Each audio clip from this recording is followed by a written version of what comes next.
Welcome and thank you for joining us for our webinar today. We appreciate you taking the time with all the craziness that's going on to join us and learn about why giving is more important now than ever. My name is Kara Musa and I'm the Director of Marketing for the Koppenbarger and Koppenbarger Law Firm. I've been here for over 5 years and I truly enjoy what we do here. We help so many people and we work as a team, not only within the firm, but also with our financial advisors and CPAs and other people that are instrumental in creating the best plan possible for you. We are the Koppenbarger and Koppenbarger Law Firm, as I said, and we have been in business for over 40 years. We have 9 attorneys and dozens of support staff that are highly qualified and happy to serve you at any time. We have offices all over the state of California and are able to meet with you in person or through virtual means such as this one. In the chat box, you'll see a link to partner@koppenbarger.com. If at any point during the webinar you decide you want to schedule an appointment to come see us, please click that link and provide us with your first and last name plus your phone number and we will reach out to you today. Your presenter today is Lloyd Koppenbarger and he is the founder of our firm. Lloyd has been practicing law for over 40 years, has a master's in taxation, and is a certified specialist in probate, estate planning, and trust law by the California Board of Legal Specialization through the State Bar of California. Lloyd has trained dozens of attorneys through the years and has led our firm in serving over 30,000 clients across the state. You'll find that Lloyd has a real passion for giving back, and I'm so excited for him to share his story with you. So without further ado, I'd like to welcome attorney and founding partner, Lloyd Koppenbarger. Thank you very much, Kara. I'm coming to you today to talk about something a little different than I usually talk about. Usually when I talk about giving, it's in the context of providing benefits to your family, either by making gifts to them during your lifetime or the ultimate transfer of your possessions and your wealth when the time comes that you no longer need them because you've gone home and you no longer need those resources for yourself any longer. But today I want to talk about giving to worthy organizations. I like the statement that Jim Rohn made where he said, all good men and women must take responsibility to create legacies that will take the next generation to a level we could only imagine.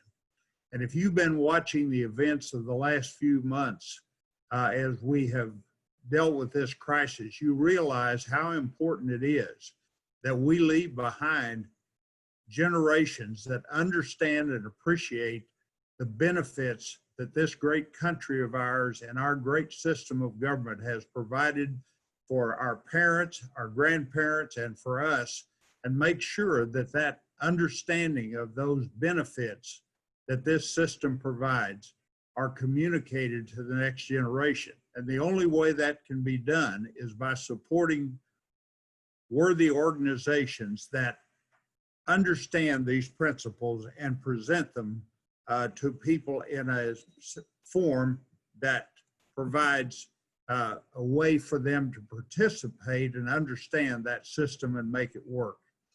One of the things that I'm going to be talking about today is, first of all, developing a life of giving. I suspect that many of you, if not all of you, that are here today have given to worthy organizations at one time or another during your lifetime. Those roots of giving are born into us by what I call gratitude of life. How many of you have seen a homeless person on the street and without any real serious thought, you just pulled out a few dollars and gave it to that person, not knowing whether it would be properly used or not, but knowing that there was a need there and you in some way would be contributing to helping that person. Probably one of the greatest benefits of giving is that it allows us to enjoy the reality of it is more blessed to give than to receive. And I'll talk a little bit more about that a little bit later in the session, but it's really important for us to understand that giving helps the person who is giving as much or more than the person who is the recipient of that gift. And that's one of the reasons that giving through charities is a good way to give, because it allows us to give anonymously, but knowing that through the support of that worthy organization, we are conducting activities that will benefit our lives and our society and our families and the society as a whole.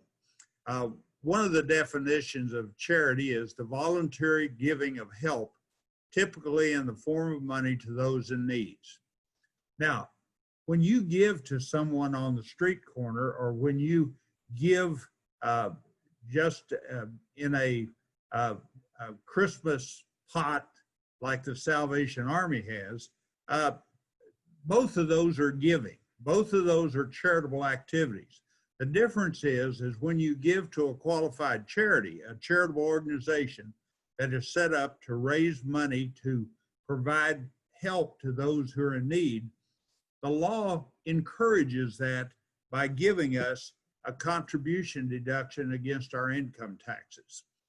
And so when we realize that giving is not only something that helps others, but it also can help us if done properly, this is something that we should understand and should utilize this as part of our life's activities. For example, I suspect many of you, if not most of you, have a church that is an important part of your life. It's a place where we make friends. It's a place where we receive emotional support in times of crisis. It's a place where we get married, our children get married. It's a place where our children and our grandchildren sometimes are baptized. In other words, it is a center for many of us in our lives that provides benefits to us individually, at the same time providing significant benefits to society at large. I also believe in supporting worthy charitable organizations that present information to the public, to our society.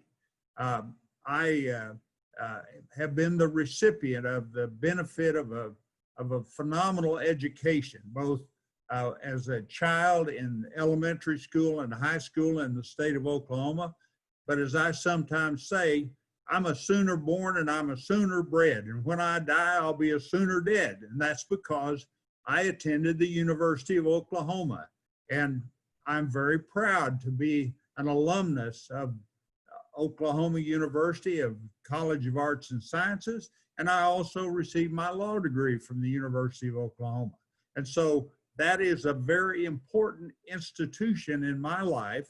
And it's one that I help support and that I encourage it, not only by encouraging people to attend there, but also by financially participating in its economic needs. Other organizations, on your screen it says Save the Whales. I will tell you, I'm not a whale lover, but I do believe in feeding the children. I do believe in organizations like Pacific Justice, which support people who are being challenged because of their religious beliefs by various governmental agencies.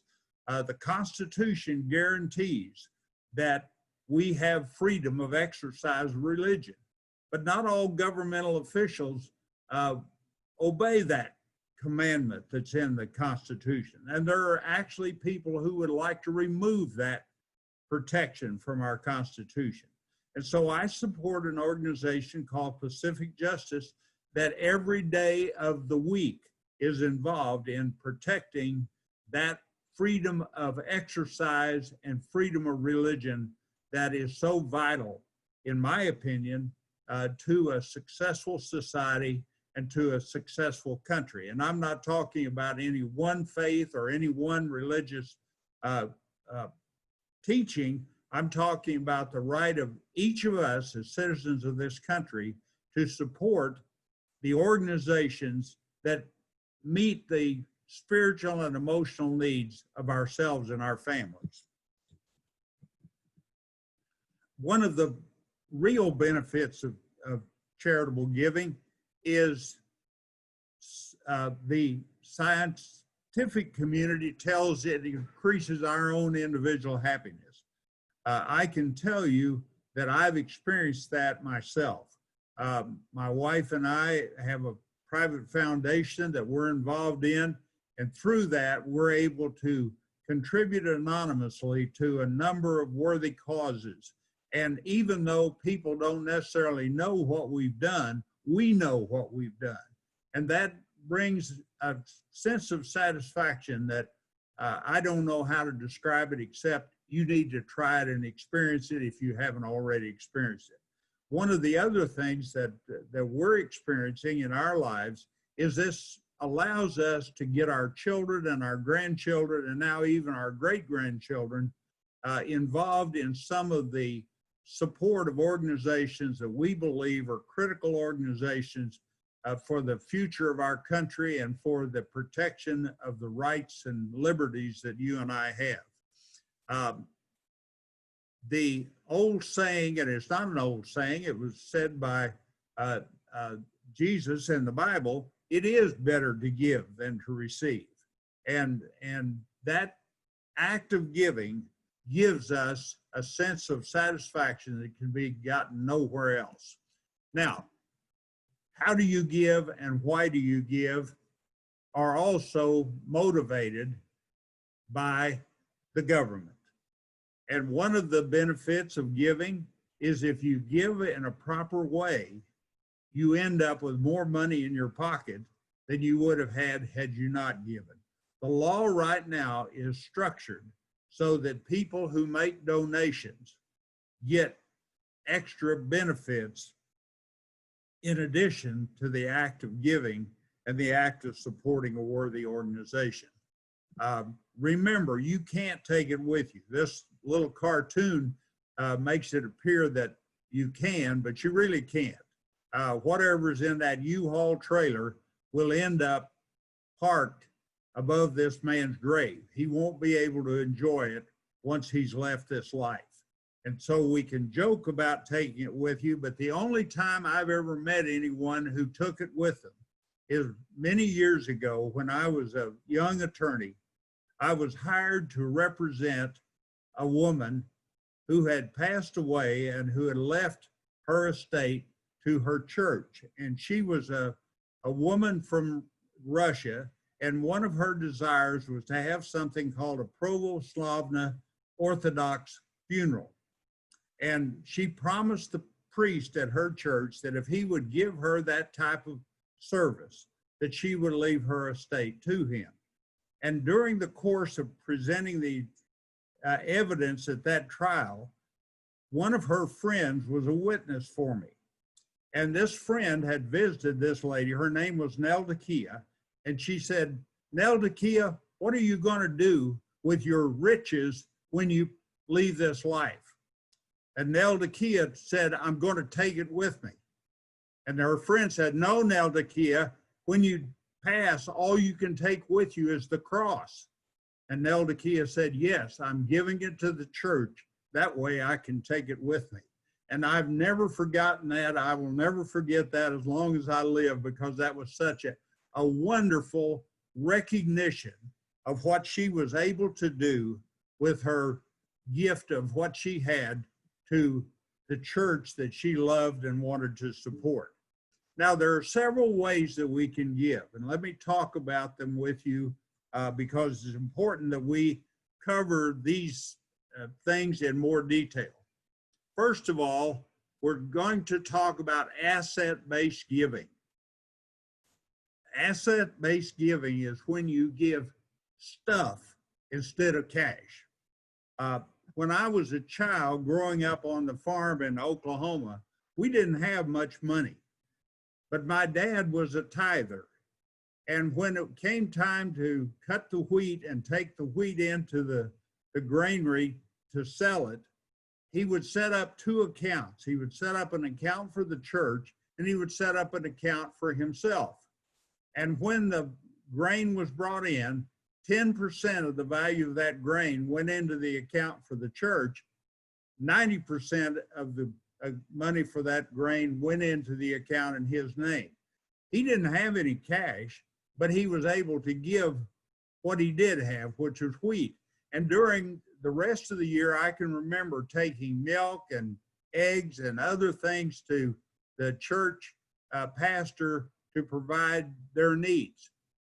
Now, that's not a very effective way to give today, and I wouldn't recommend that we go to the church loaded down with things from our garden or from our grocery store or things like that. I suspect the pastor would much rather be able to take the money and go buy what he needs, and I'm sure the leadership of the church would much rather have cash that is easier to direct to the needs of the church.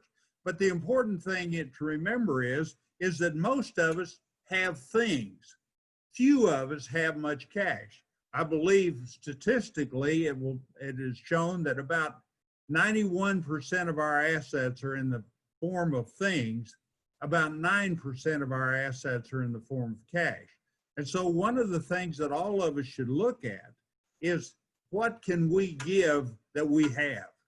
Because, for example, the law has made it very beneficial to give IRAs to charitable organizations.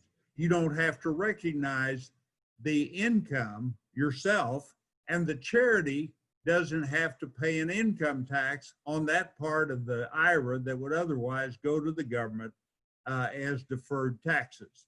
The same thing is true with the donation of stocks or bonds or real estate. When you donate those kinds of items to a charity, you do not have to recognize the capital gain that is built up in those assets over the time that you've held them and that you've had them as a resource.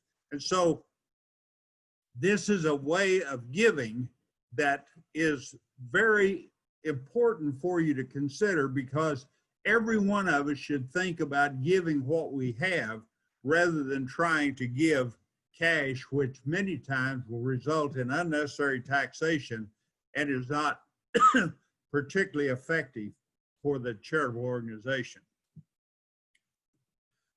We also can give through the use of charitable trusts. There are a number of different kinds of charitable trusts that I want to spend some time talking about. But before I get to that, I want to encourage you to think about incorporating giving into your estate plan. And you can do this by various techniques that are available to us in charitable trusts, both during your lifetime and after your death. And so let's talk about how some of that can be done. First of all, there is the device of a charitable gift annuity. A charitable gift annuity is an annuity that can be issued by a charity. And they take your money, they invest that money, and they pay you a percentage that is agreed upon by you and the charity annually for as long as you live. When you pass away, that annuity goes to the church or the charitable organization. And basically, it's an agreement that you make with the charity. You make a lump sum donation, and that donation allows you to take a charitable tax deduction. The donation is invested by the charity. You receive payments for life, and when you die, the charity gets the balance of the proceeds. Another device is the use of the revocable living trust. I suspect many of you have revocable living trusts. And a revocable living trust is just another way to give both during your lifetime and after your death. While you're living, the income and the resources in that charitable trust or in that revocable living trust are yours, and you can give them in any way that you see fit. You can provide in that trust that in the event of your death, the trustee who takes over after you're gone will make a gift to the charities that you designate as beneficiaries. I've had the privilege over the years to help many people leave significant charitable gifts in their revocable living trust to the charities that have been an important part of their life.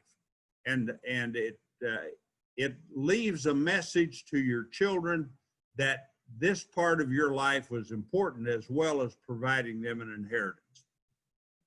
Another device that is very usable in charitable giving is something called a charitable lead trust.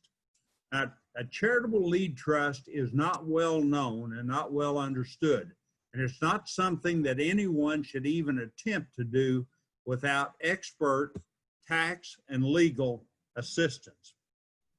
But let me give you some of the things that I have seen accomplished with charitable lead trusts over the years.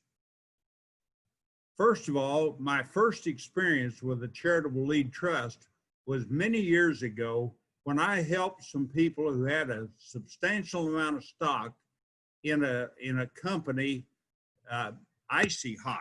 And I'm sure many of you have seen Shaq advertise Icy Hot on television through the years.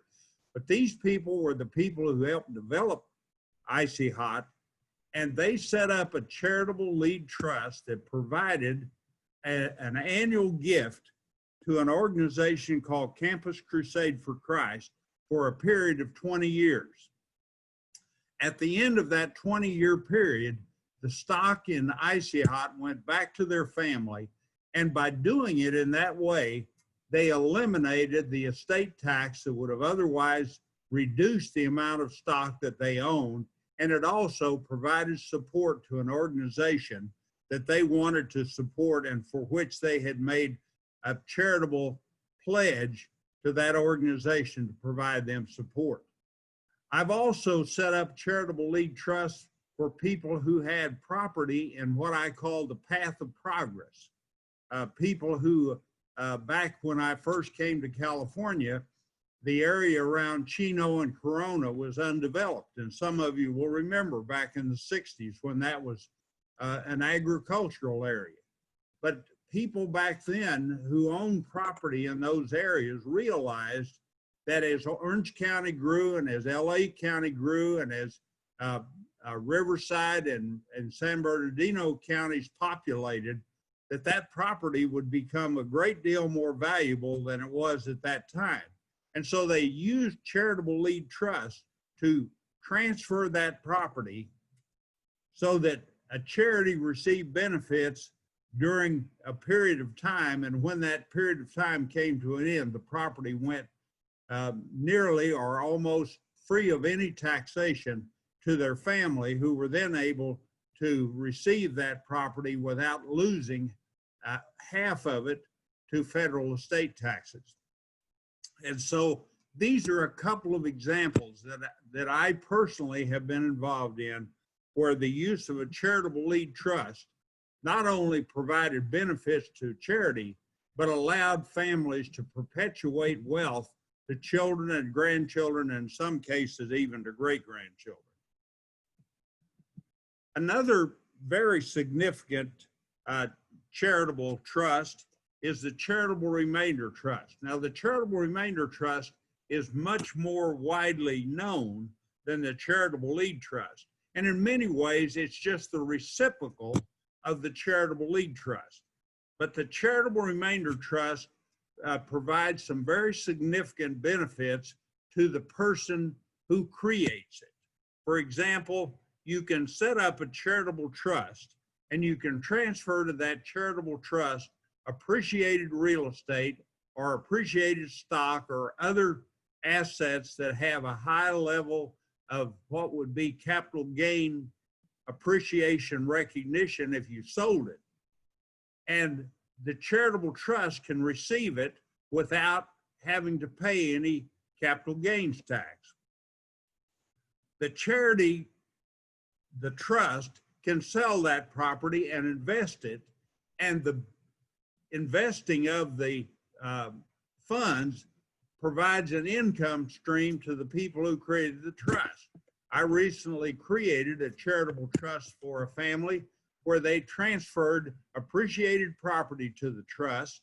The trust is set up in such a way that it will pay to them as long as they live the amount of income that property was providing to them during their lifetime now, and it will, in addition, provide them an extra amount every year that they can use to make gifts to their children, make gifts to grandchildren, and provide extra economic benefits that they could not have provided had they just kept the property. Now, understand there is the downside, and the downside is the property, when the people die, will go to the charities that they've named as beneficiaries. However, right now, they're receiving a very significant charitable contribution deduction that they can use in the year of the making of the charitable trust and carry any unused charitable contribution forward for the next 5 years. In this case, it's not only allowing them to eliminate any income tax for the next 6 years, but it's allowing to liquidate other assets that they didn't want to sell because of the capital gains taxation and realize that proceeds from those properties without having to pay tax to the government. Sometimes this is called a tax avoidance trust. If you have an appreciated asset that you would like to sell, charitable remainder trusts allow you to avoid paying immediate tax on the transfer, and you can obtain a large charitable contribution deduction, and at the same time, you get a guaranteed income for the rest of your life. And we can set up the amount of that income payment to meet your needs within the realm of the charitable trust rules.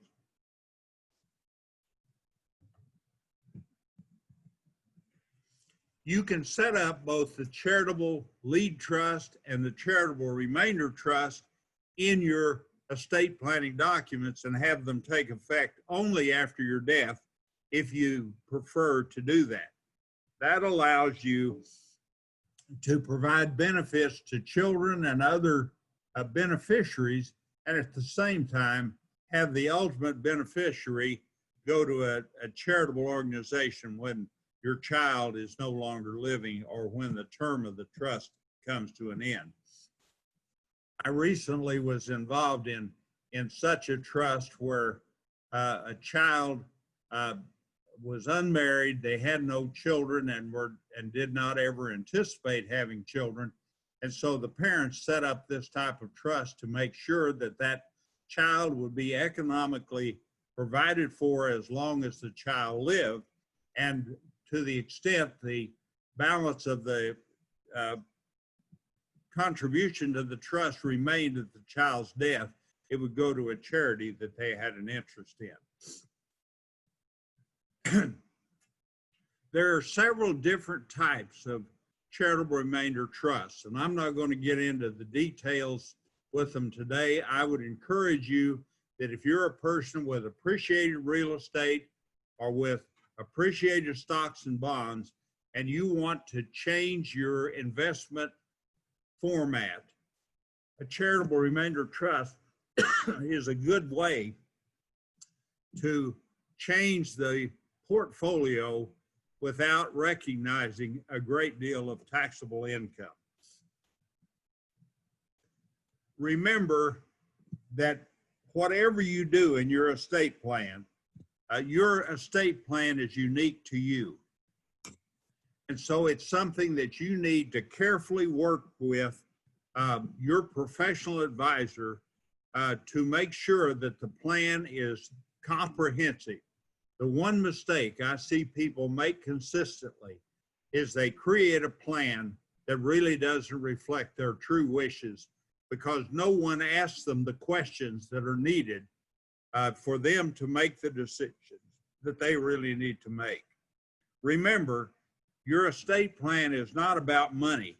It's about family, and it's about protecting the people you love and care about and making sure that the resources you provide to them is provided in such a way that it provides the maximum benefit to them and to the people that they love and care about.